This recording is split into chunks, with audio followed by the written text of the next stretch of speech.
Cody Rhodes quickly comes out and he just delivers the crossroads to Kit Wilson as he comes in a fit of a rage and has a response for what took place earlier in the night. He's mad. He grabs the microphone and he says, saying Pat McAfee is the reveal of the person on the phone. That's like Scott Hall and Kevin Nash revealing Disco Inferno as the third man instead of Hulk Hogan. He calls Pat a stoner, a grifter, a Logan Paul without muscles, human hat rack. He says Pat and anyone who represents you, and I know who I'm talking to, can kiss my ass. This, man. Okay, let me continue here because there's certainly a lot to say about that line, but he continues here. Was that too far? What are you going to do? Fire me? It sure worked out last time. He calls Orton the devil on his shoulder while Cena was the angel. And he talks about Stephanie wanting him to be a bad guy, but claiming that the truth is Cody doesn't know if he knows how to do it anymore. He's got 2 kids and his dream job now. He says these sites only exist because WWE is hot right now. By sites, so what is he talking about? Like what?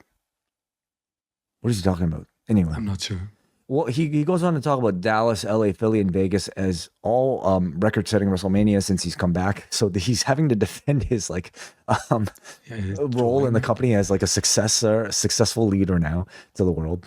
And he knows that he does give us the qualifier. He knows he was wrestling John Cena, The Rock, and Roman Reigns, but they were also all wrestling him. So he wants to take a little bit of credit for the success of those WrestleManias. He says he is hearing the voices finally, but you don't want to hear what they have to say.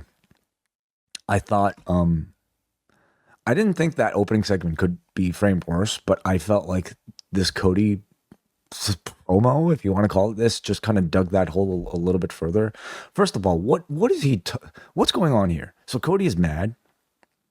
He chooses to make fun of the reveal in the way basically the entire internet is by certainly not taking it seriously. He's calling out how flat and how disappointing and how weak of a reveal it is to have Pat McAfee be revealed as the person on the phone, drawing comparisons to it being Disco Inferno, like on the level of a Disco Inferno. So he's calling right out, this was a really bad story. This was a really bad reveal, guys.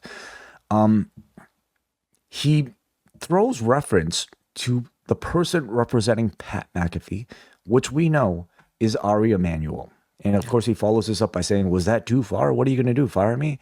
So now we're initiating some sort of work shoot story involving Ari Emanuel. So let's kind of think about that. What exactly are we to assume? That Cody thinks Ari Emanuel wants him to not be the WWE champion? Because why? Ari Emanuel, maybe is wants us to go back to the Attitude Era and not to see 5-5. I don't know. We're getting to territory that is just I think way beyond from what I initially was enjoying this Cody Rhodes Randy Orton feud for. Yeah. He also insinuates that they could fire him, and of course this draws reference to WWE's misfortune of firing Cody the last time, whereby he created their biggest competition in AEW. So all of this is just again, verging in work shoot territory that simply does not make the WWE look good. It's bringing up facts that don't need to be brought up, and it just confuses this storyline into territory that I think is way worse than where they started off with at the beginning of tonight's show.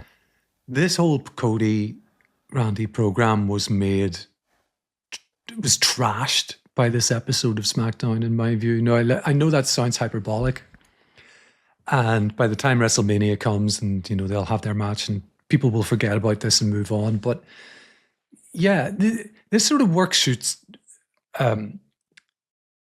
topics that he brought up were Pat McAfee was a terrible reveal.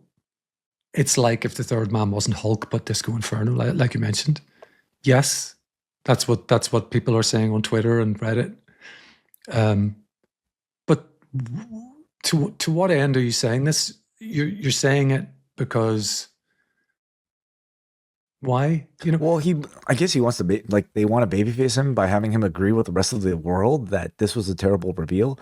But in doing so, you are just acknowledging that what you wrote was a terrible reveal, and you acknowledge the crowd's dissatisfaction, and you're also which is acknowledging- no justification for doing it in the first place.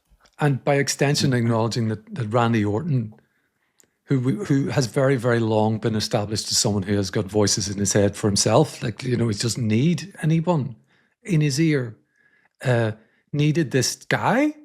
He needed a podcast host. He needed a podcaster to sort Cody. of ring him on the phone and say, you're not being evil enough, or whatever it is. Yeah. And then like parlaying that into Ari Emanuel represents you, so he can kiss my ass too. Oh, and we're all meant to, and I imagine, again, because we're in the weeds, we know all of this. I imagine that half this crowd don't get the reference. That who represents Pat I wish I could trade places with the person in the crowd who does not know what he's talking about. Because if you knew what he was talking about, it makes it worse.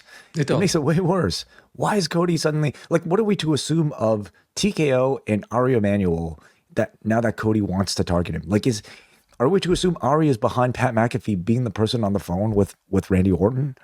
That is sort of the like, how laughable, how stupid is that? Why are we even talking about Ari Emanuel? Exactly. Yeah. The crowd. He could walk out in front of he could walk out to the ring, and the crowd would be going, "Who's this dude?" I think for the most part. It's just so again, this coupled with like what is now maybe some of the conjecture around this being a TKO led Ari Emanuel decision led in enforcing Pat McAfee into the storyline. Is this the layer now we're trying to operate in? Are we like trying to repeat maybe Dwayne Johnson coming in, fucking up a WrestleMania storyline, but now with Ari Emanuel in place as what the main villain to the internet wrestling fan? Is this what we're talking about for this WrestleMania build suddenly? Well, unless like they're playing 4-dimensional chess or whatever, and that's it's going to be a long-term storyline where Ari is comes into it as a weekly character. Like, by the way, I'm not being serious, guy. I don't think any of that is going to happen.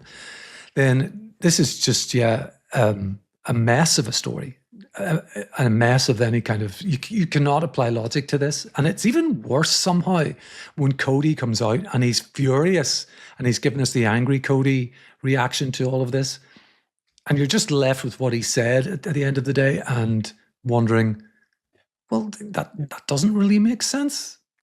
Well, it kind of kills to me. Like Cody, is to me, he's good at sounding authentic and sounding genuine. But like to verge into this sort of like completely bullshit territory, but while trying to do it in a workshoot way, to me kills his credibility, in my opinion, connection with the crowd, of which there was very little in St. Louis anyway. Yeah. But to the people who still viewed him as a babyface, I feel like this kind of makes me like Cody a lot less. It makes me like the entire story a lot less, frankly. Yeah. So is the orders of magnitude better without the Pat McAfee integration? They should have just kept it to like the tease of a Cody heel turn. He's listening to the voices in his head. Forget Pat McAfee. Forget Ari Emanuel. Forget all this. The company's these guys metrics. have 20 years of history. Cody said it himself during this promo. There's so much to mine. Why are we referencing cage match ratings? In the build of this match, it didn't need any of this. Yeah. I'm baffled. I am too, particularly given the criticism that last year's WrestleMania got, given that sentiment, as Brandon Thurston has demonstrated with his latest Reddit sentiment tracking, which is just amazing piece of data analysis. Has been down really on, that this is the creative direction they're taking for two of their biggest stars just baffles me, because surely somebody in the back should have been speaking up to say, I don't think this is going to go down very well. Don't worry. We're going to get WrestleMania 42 behind the curtain. That'll explain all of this. It'll turn all of this around. We'll be celebrating it and we'll be looking back. Unreal. Don't worry. We'll get that Unreal. We'll get a great episode of Unreal. All of this. Hey, Cody. They didn't see it coming. Didn't tell anybody. Yeah, don't tell anyone. It is WrestleMania month at postwrestling.com. Wei Ting and John Pollock go live all WrestleMania week beginning Monday, April the 13th. Sign up for the Post Wrestling Cafe and you will get live shows all week long leading into our coverage that weekend of WrestleMania 42. This month, we're also bringing you reviews of Spring Break 2 from New Orleans in 2018 and a special Patrons Pick edition of Rewind Away. Sign up now at postwrestlingcafe.com, and this month, new subscribers get 50% off for the first month. Head on over to postwrestlingcafe.com.